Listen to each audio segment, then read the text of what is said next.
Hi guys, and welcome to How's It Rate.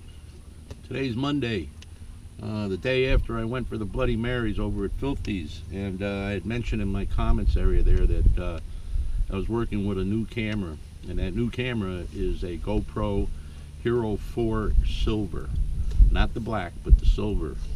I just wanted to mention a few things. I'm going to be doing a better review on it, but this is very non-technical here. Some of the things that I found that I do like about the camera, and some of the things that I don't like about the camera. First off, I chose the Hero4 Silver over the black because I didn't think it was necessary for me to have the 4K resolution at the high frames per second rate. There's really not a lot of video equipment, well, screens I should say, monitors, televisions, 4K yet. So it's a bit advanced for that type of a situation. More resolution than I need for what I'm going to do with it. So that's one of the reasons I didn't get the black. And the other reason I got the silver was because it's got a built-in viewer in the back, which is nice. One of the things that I always thought GoPro was missing was some sort of a viewfinder in the back, which was available as an extra that you could plug in. But then again, it added to the size of the camera and caused problems with the cases and things like that. So the silver does have the screen, which is a vast improvement. The silver is also a very powerful camera. Great resolution, lots of frame rate settings that you can choose from, field of view settings that you can choose from, and they claim to have better audio. I'm not impressed with the audio, and I believe that a lot of it is caused by the case, which I know that's a fact because it covers the microphone. But even so, without the case, I'm still not that impressed with the microphone. One of the things that I thought was going to be available, because it was Bluetooth capable now and wireless, and by the way, I have the GoPro app on my smartphone, which is nice. You can control the camera from here. Nice feature, but I really thought that I'd be able to get a Bluetooth microphone and pair it up with the camera so that I would have a wireless lapel microphone, which, you know, I just thought that was going to happen, but it didn't. Maybe it's coming. It's a very new camera. They might do a lot of things through the firmware. There's a ton of stuff they can do, and they've had an update or two already. So we'll see where that goes. As I said, it's a very powerful camera. I've always wanted one, and one of the reasons I didn't purchase a GoPro prior to this was because I was waiting for image stabilization to be implemented into the cameras. And even now, there is no image stabilization, which I think is a real negative for GoPro. I mean, this camera isn't meant to be, you know, put on a tripod. This camera is meant to be put on a jet ski or a skiing, motorcycle helmet, underneath the carriage of a car or underbelly of a car, on the hood of a car. There's going to be vibration. So I really don't know why, even with this generation of camera, which is twice as powerful as the previous generation, why there hasn't been some image stabilization incorporated.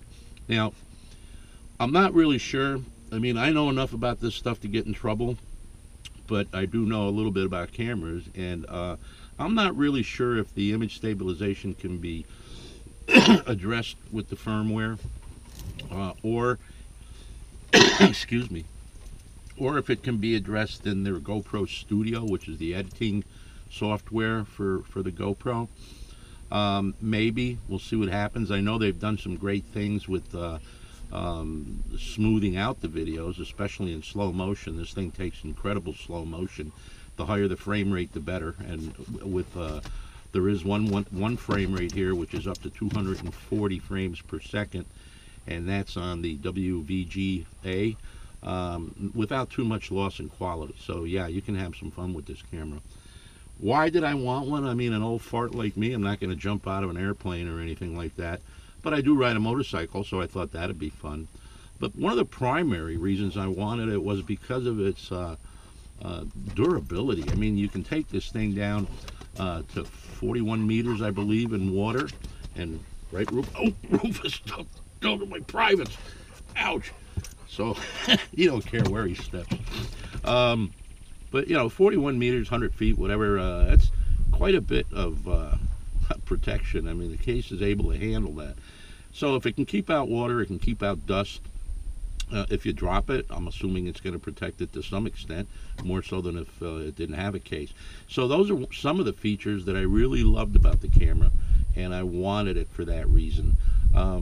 Like I said, I'm not going to jump out of an airplane, but who knows? I might want to put it on the end of a fishing line and dangle it, 30 or 40 feet underwater, see what's going on down there, things like that. I might want to do that. That'd be fun. And also its size. Its size is very small. It fits anywhere. You could, I mean, that's the beauty of this camera. You can mount it to anything. Anything. It just is very versatile. So those are the reasons I wanted the camera. Unfortunately, I'm a little bit disappointed with the stabilization, and I'm also disappointed with that Bluetooth situation with no Bluetooth mic that you can use wirelessly.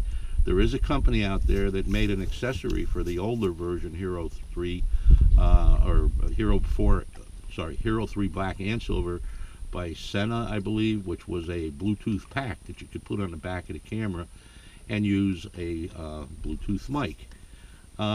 That's fine and well, but I don't want to have to put the pack on there. This is Bluetooth capable. It's wireless capable. Should be able to just go out and get a Bluetooth mic and not have to worry about wires and all that good stuff. Because, oops, the dog just bumped the camera, and let's see if we're still on there here. I don't know. Rufus, you got to sit still, buddy. He's being a pain.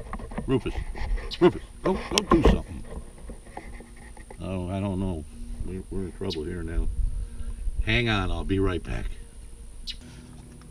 Alrighty, well, I've got Rufus a little bit calmed down here. He was knocking over the thing. I don't have the mounts that I should have yet for the camera, so that's part of the problem. It's not his fault. He's a good little dog. He don't know that I'm trying to take a video.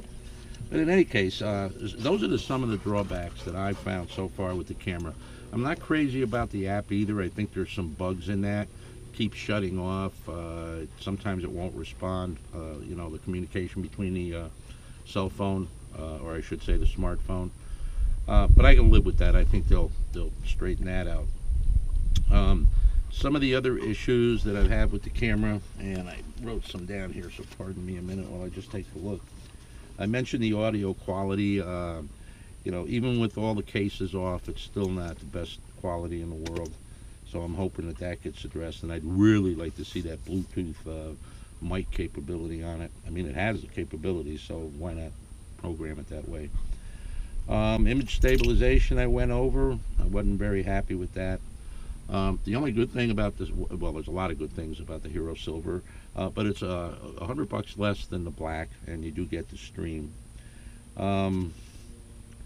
Now, the other thing that I'm a little bit disappointed with is that the GoPro Studio that comes with this, when you sign up, you can download GoPro Studio, because you can't do anything with it unless you have a GoPro camera. So that means, and this is a pain, just so you know, that when you download when you download files to GoPro Studio and you want to edit them and do your editing there, that you can't bring in files from another editing software. That doesn't mean that you can't use Hero 3 files on other software, but if you choose to work with the GoPro Studio software, you're kind of limited to what you can port into the GoPro Studio.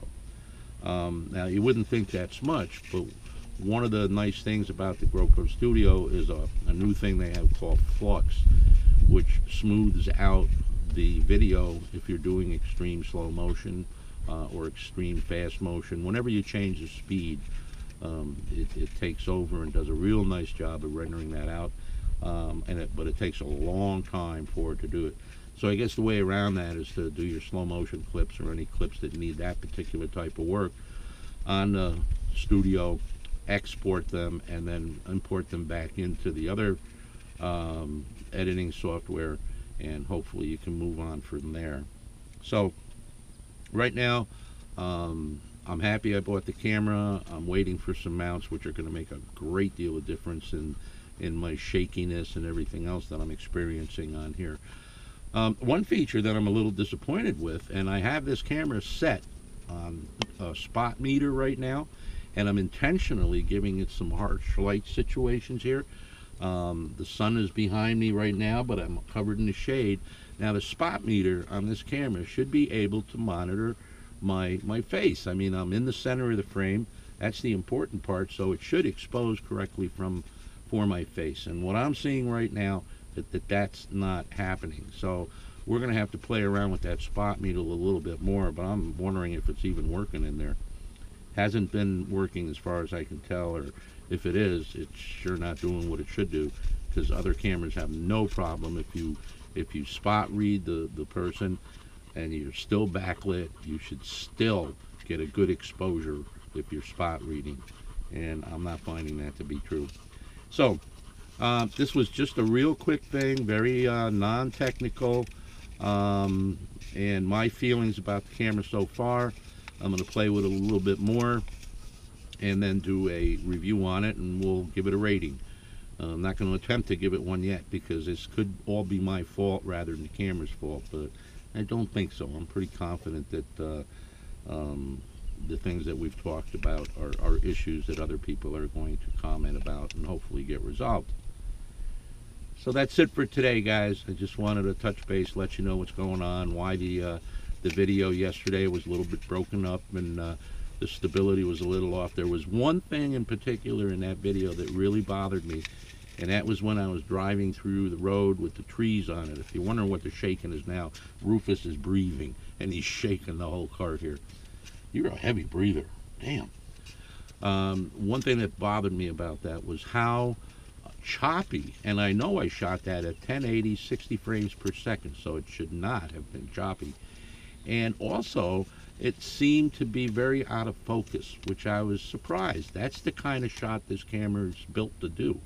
So I was very, very surprised when I couldn't get a good image out of that. So again, it could have been my problem. I don't know. The camera's a little touchy. It has a touch screen on the back for settings and such. Maybe I bumped the setting, but I doubt it. I was shooting all day at the same frame rate and resolution. So, okay, I'll say goodbye again. I never stop rambling. And I'll keep you informed as to what's going on. You guys have a great day, and thank you so much. Bye-bye.